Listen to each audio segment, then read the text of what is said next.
10वीं फेल गरीब लड़की ने कैसे बचाया अरबों का साम्राज्य। कंपनी के मालिक के भी उड़ गए होश। देखिए फिर क्या हुआ। जिस कॉन्फ्रेंस टेबल पर अभी तक सिर्फ आईआईएम, हार्वर्ड और ऑक्सफोर्ड के डिग्री होल्डर्स अपने भारी भरकम रिज्यूमे फैलाकर बैठे थे, वहां आज एक अजीब सी खामोशी छाई हुई थी। एयर कंडीशनर की धीमी आवाज के अलावा अगर कुछ सुनाई दे रहा था तो वो थी कुछ दबी हुई हंसी और सुगबुगाहट। पैनल में बैठे 7 लोग जो कॉरपोरेट जगत के दिग्गज माने जाते थे, उनकी नजरें सामने खड़ी एक लड़की पर थी।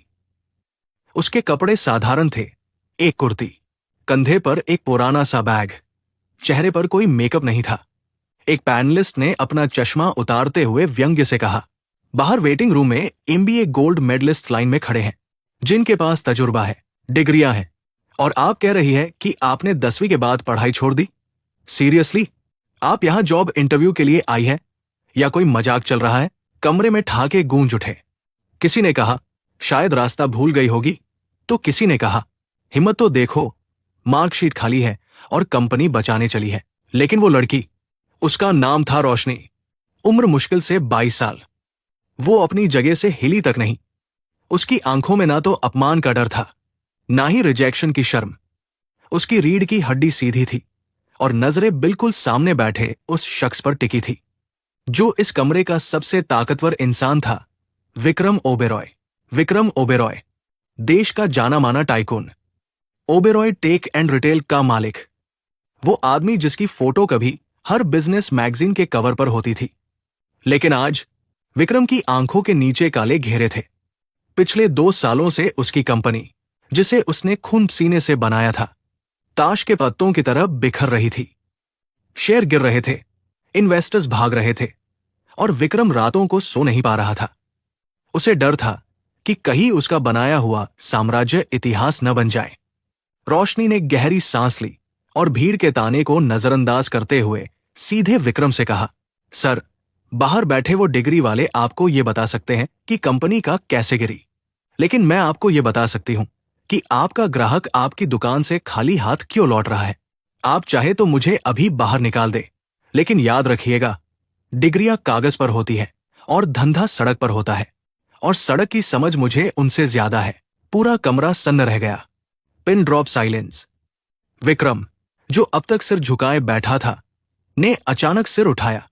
उसने रोशनी की आंखों में वो आग देखी जो कभी उसमें हुआ करती थी जब उसने गैराज से अपनी कंपनी शुरू की थी। चुप रहो सब, विक्रम की आवाज ने कमरे की हंसी को काट दिया। वो अपनी कुर्सी से थोड़ा आगे झुका।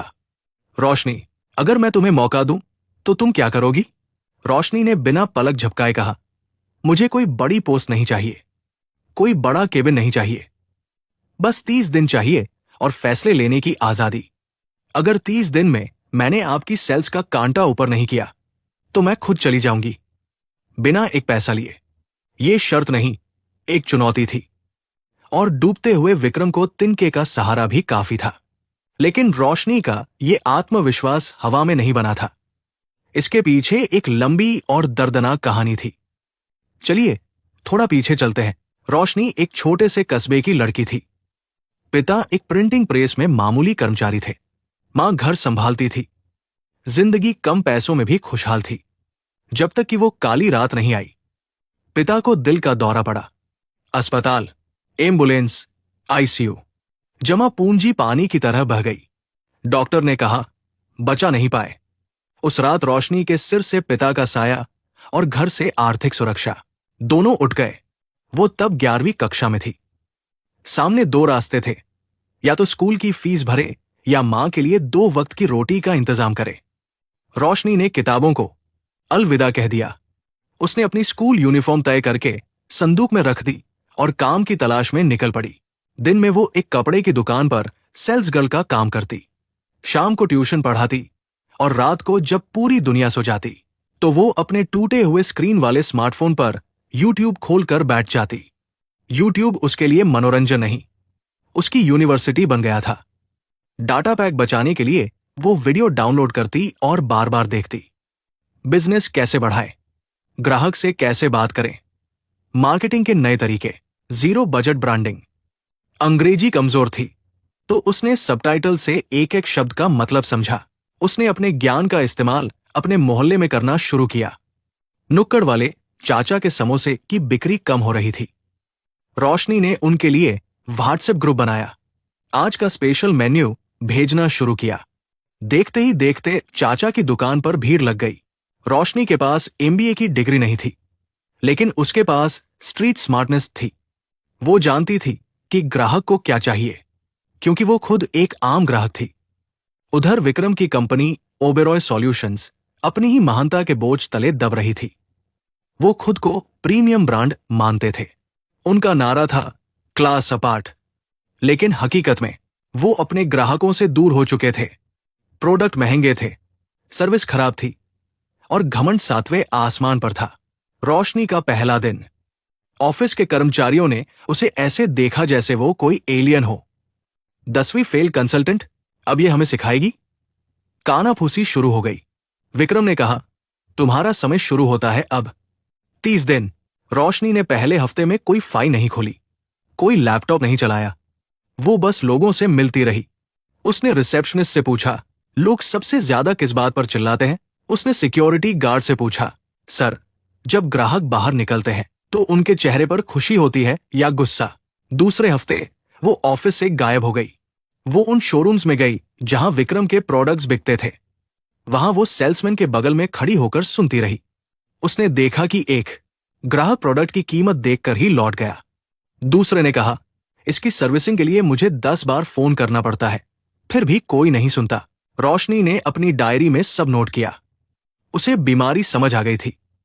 कंपनी को कैंसर हो गया था, अहंकार का कैंसर। तीसरे हफ्ते वो विक्रम के केबिन में पहुंची। उसके हाथ में कोई फैंसी प्रेजेंटेशन नहीं, बल्कि एक चार्ट पेपर था। सर, रोशनी ने कहा, आपकी कंपनी प्रोडक्ट में फेल नहीं हो रही, भरोसे में फेल हो रही है। आप वो बेच रहे हैं जो आप बनाना चाहते हैं, वो नहीं जो लोग खरीदना चाहते हैं। उसने 3 कड़वी सच्चाइयां विक्रम के सामने रखी। कीमत, आपका प्रोडक्ट आम आदमी की पहुंच से बाहर है, हमें एक बजट फ्रेंडली वर्जन लॉन्च करना होगा। घमंड, आपके कस्टमर केयर वाले सॉरी तो बोलते हैं, लेकिन प्रॉब्लम सॉल्व नहीं करते। वो स्क्रिप्ट पढ़ते हैं, दिल से मदद नहीं करते। कनेक्शन, आपके विज्ञापन में विदेशी मॉडल्स हैं जिनसे भारत का आम आदमी कनेक्ट ही नहीं कर पाता। विक्रम की मार्केटिंग टीम भड़क गई, ये हमारे ब्रांड की इमेज खराब कर देगी। हम प्रीमियम हैं, हम सस्ता सामान नहीं बेच सकते। लेकिन विक्रम के पास खोने के लिए अब कुछ बचा नहीं था। उसने मेज पर मुक्का मारा और कहा, जैसा ये कह रही है वैसा करो। प्रोजेक्ट विश्वास आज से शुरू होगा। अगले 10 दिन कंपनी में भूचाल आ गया। रोशनी ने डिजिटल टीम को ऐसी कमरों से निकालकर सड़कों पर भेजा। उसने विज्ञापनों से मॉडल्स हटवाकर असली ग्राहकों के वीडियो डलवाए। उसने एक नया, सस्ता और मजबूत प्रोडक्ट लाइन लॉन्च करवाया जिसका नाम रखा सहयोगी। और सबसे बड़ी बात, उसने कस्टमर केयर का नियम बदल दिया। कॉल तब तक बंद नहीं होगा जब तक ग्राहक संतुष्ट न हो जाए। टाइम लिमिट हटा दो। 30वां दिन। Board meeting. स्क्रीन पर पिछले महीने का डेटा फ्लैश हुआ। हमेशा नीचे की तरफ जाने वाली लाल लकीर पहली बार ऊपर की तरफ मुड़ गई थी। सहयोगी प्रोडक्ट की सेल्स ने रिकॉर्ड तोड़ दिए थे। सोशल मीडिया पर जहां पहले गालियां मिलती थी, वहां अब लोग लिख रहे थे, thank you Oberoi group, finally आपने हमारी सुनी। शेयर बाजार में हलचल थी। निवेशकों के फोन वापस आने लगे थे। कंपनी आईसीयू से बाहर आ चुकी थी। विक्रम ओबेरॉय अपनी कुर्सी पर बैठा था, लेकिन आज उसके चेहरे पर वो पुरानी चमक थी। उसने पूरी टीम के सामने खड़े होकर कहा, आज इस कंपनी को किसी हार्वर्ड की डिग्री ने नहीं, एक 10वीं पास की नियत ने बचाया है। रोशनी कोने में खड़ी मुस्कुरा रही थी। उसने अपना बैग उठाया और जाने लगी। विक्रम ने उसे रोका। कहां जा रही हो? 30 दिन पूरे हो गए सर। वादा पूरा हुआ, रोशनी ने कहा। वादा पूरा हुआ है, सफर नहीं, विक्रम ने कहा। आज से तुम इस कंपनी की चीफ कस्टमर ऑफिसर हो। तुम्हारी सैलरी वो होगी जो तुम खुद तय करोगी। 6 महीने बीत चुके थे। कंपनी अब सिर्फ प्रॉफिट में नहीं थी, बल्कि लोगों की चहेती बन गई थी। एक शाम ऑफिस की छत पर, जहां से पूरा शहर रोशनी में नहाया हुआ दिख रहा था, विक्रम और रोशनी खड़े थे। ठंडी हवा चल रही थी। विक्रम ने कॉफी का मग रोशनी को पकड़ाते हुए कहा, तुम्हें पता है रोशनी, जब तुम पहले दिन आई थी तो मुझे लगा था तुम पागल हो। रोशनी हंसी। पागलपन ही तो दुनिया बदलता है सर। समझदार लोग तो सिर्फ दुनिया में जीना जानते हैं। विक्रम कुछ पल चुप रहा। फिर उसने रोशनी की आंखों में देखा। वो इज्जत, वो प्रशंसा जो उसकी आंखों में थी, वो किसी भी बिजनेस डील से बड़ी थी। तुमने सिर्फ मेरी कंपनी नहीं बचाई रोशनी। विक्रम की आवाज थोड़ी भारी थी। तुमने मुझे बचाया है, मेरे अंदर के उस डर को खत्म किया है। मैंने जिंदगी भर सौदे किए हैं, लेकिन तुम्हारे जैसा पार्टनर बिजनेस में भी और अगर तुम चाहो तो जिंदगी में भी मिलना नामुमकिन है। रोशनी की आंखें भर आई।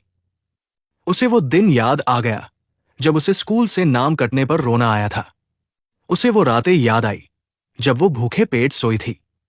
उसे वो ताने याद आए जब लोगों ने कहा था 10वीं फेल है, झाड़ू पोछा ही करेगी। आज वही लड़की शहर के सबसे बड़े टाइकून के बराबर खड़ी थी।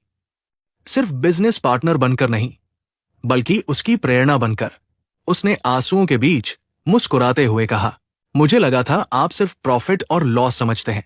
विक्रम मुस्कुराया, अब मैं वैल्यू समझता हूं, और मेरी जिंदगी में तुमसे ज्यादा वैल्यू किसी चीज की नहीं है। रोशनी की कहानी हमें यह सिखाती है कि आपकी डिग्री सिर्फ एक कागज का टुकड़ा है जो आपको दरवाजे तक ले जा सकती है, लेकिन उस दरवाजे के अंदर आप कितनी देर टिकेंगे, ये आपकी काबिलियत, आपकी जिद्द और आपके सीखने की ललक तय करती है। अगर आज दुनिया आपको आपकी मार्कशीट से जज कर रही है, तो याद रखिएगा, इतिहास रटने वालों का नहीं, इतिहास रचने वालों का लिखा जाता है।